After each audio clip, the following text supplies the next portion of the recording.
Kesaksian pemandi jenazah jadi kunci terungkapnya kejanggalan kematian bocah 6 tahun di Bogor. Kematian bocah berinisial MA, 6, di Desa Rawapanjang, Kecamatan Bojonggede, Kabupaten Bogor, semula dikira akibat panas tinggi.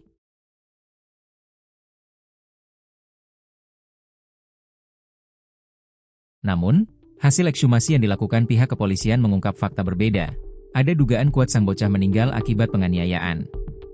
Melansir laman Tribun Bogor, salah satu sosok penting yang mengawali terkuaknya kejanggalan ini adalah Sugeng, pemandi jenazah yang menangani jasad MA. Ia menjadi saksi pertama yang menyadari adanya luka lebam di sekujur tubuh korban. Tak wajar bila dikaitkan dengan penyebab kematian yang tertulis di formulir rumah sakit, yakni panas tinggi.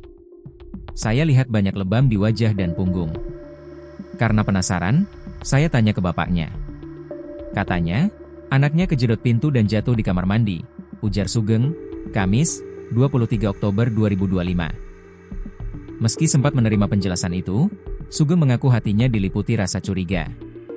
Luka-luka yang ia lihat terasa tidak masuk akal bila hanya karena terjatuh. Namun sebagai pemandi jenazah, ia memilih menahan diri dan tetap menjaga adab profesinya. Kami dilarang menceritakan kondisi jenazah. Itu bagian dari etika.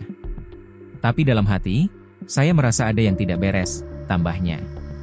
Beberapa hari kemudian, kecurigaan Sugeng terbukti. Polisi melakukan ekshumasi terhadap makam MA di TPU Kalanganyar, Bojonggede, untuk kepentingan penyidikan. Proses pembongkaran makam berlangsung sekitar 1 jam. Hasil autopsi ulang tersebut kemudian mementahkan alibi sang ayah yang semula mengaku anaknya meninggal karena sakit. Dugaan penganiayaan pun menguat, dan penyidik menetapkan ibu tiri korban sebagai pelaku utama. Kasus ini menjadi pengingat bahwa kepekaan dan kejujuran hati nurani warga, seperti yang dilakukan Sugeng, bisa berperan penting dalam mengungkap kebenaran di balik kematian yang janggal. Tetangga curiga. Setelah proses pemakaman selesai, Sugeng dihampiri oleh 2 orang ibu-ibu yang merupakan tetangga korban.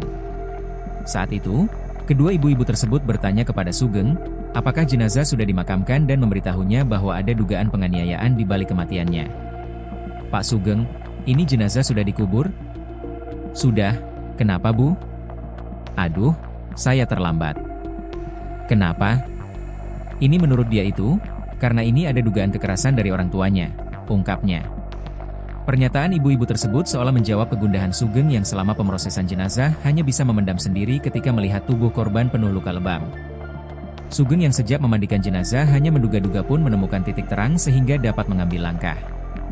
Jadi dari cerita itu menyambung dengan apa yang saya lihat, akhirnya kami sepakat untuk melakukan pelaporan kepada pihak yang berwajib agar diproses untuk memperoleh kebenaran, katanya. Ia mengatakan pelaporan dilakukan oleh warga perumahan Gria Citayam Permai yang merupakan lingkungan tempat tinggal korban.